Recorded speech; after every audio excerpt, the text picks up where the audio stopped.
में देखा बुढ़ऊ दादा का पगड़ी बांध के बैठा है।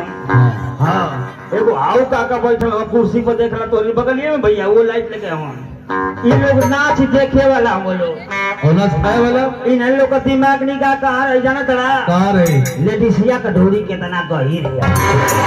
लेडीसिया यहाँ मरलस की ना मरलस इन लोग घोड़ारी का इंतजार कर रहे हैं। आज तीसरे नंबर पर नाच खाने वाले लोग। अच्छा मैं आपसे पहले बता चुका हूँ कि देखिए 8 चौनी नाच खाने वाले हैं लोग। नाच खाने वाले अब भाई नाच ना चलोगे तो हो तोरी बोली का हो रही दवा अरे नचवा चालू कर रहे तोरी बोली का।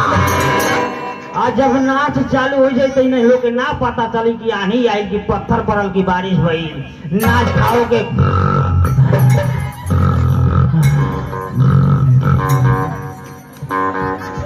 सवेरे जहिंद्रा पूछी महिंद्रा से कि बताओ मौका जो करवा कैसा नहीं हो रे तोरी बोली का तू बता तोरी बोली का तू बता।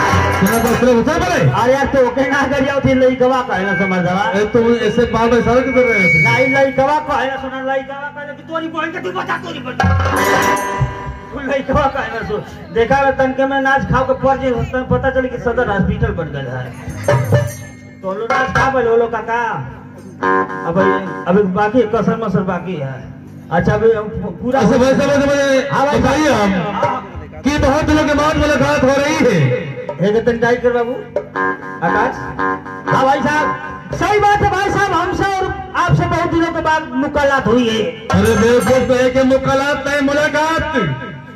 अरे यार भुला गईला हमसे तो ऐसे कैया मुलाकात भले कैया बोले ये भैया ये आओ तना गाजीपुर से हम आओ तले मऊ से अब वही हायदरा रोहन में हमसे इनसे मुलाकात हो गई। जब हमसे इनसे मुलाकात हो गई तो हमारे तो दोनों भाई अपने में मिलकर लगली जा कांड करे आ कांड करत करत हमन के दोनों दिन शख्सिया करी जा एकदम सांस आवे जाए लगल। आटौले आप लोग देखत ही वो सोकना के ना वो समय मौका पर भाई चिरागन रहे वो समय चिराग दिखावत रहे। आज जितने हमन के कंडवा जोर करे उतने कलम टेरिया भाग भाग भाग भाग भाग भाग भाग भाग बढ़े। वो समय के बात बताओ थे। अच्छा भैया बताइए कि इसमें करते क्या है आप? लेकिन हम देखिए भाई साहब हम दोनों भाई एक साथ पढ़े लिखे और जाकर भोसड़ी स्कूल में परीक्षा दिए। और बिल्कुल कहे कि हम लोग छोटे थे और इंटर किए हाई स्कूल किए और हाई स्कूल बोर्ड की परीक्षा दिए। बिल्कुल कहे कि उसका नाम भोसड़ी स्कूल नहीं है। अरे यार तो के नाम मालूम है ये भैया आप लोग देखले होगा जानले होगा सुनले होगा रतनपुरा के बगल में भोसड़ी स्कूल है ना। हाँ यार बोला यार हाँ अरे यार लड़का बेसक ना पहुंचा लगे जाना था लड़का जाना। अरे पगला के होगा तुम आया हो काला किशन के ऊपर का दबा का एकदम से। अरे बिल्कुल कहे कि भोसड़ी स्कूल नहीं है जो कि रतनपुरा और पकवा किनार में जो बीच पड़ता है। अच्छा उसका भोसड़ी इंटर कॉलेज नाम है। ओ भोसड़ी अरे यार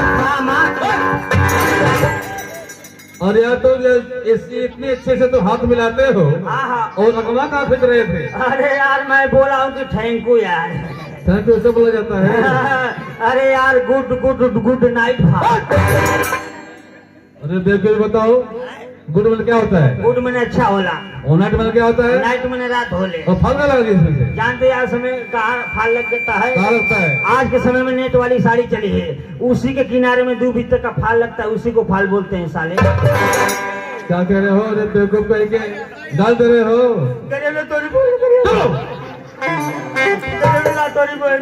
ये बताओ तोरी कापुर के बोल के गोरी हमरा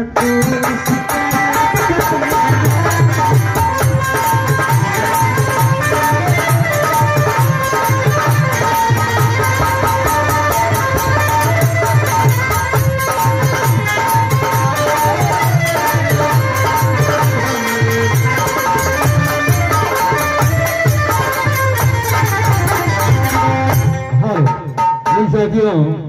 आप सुन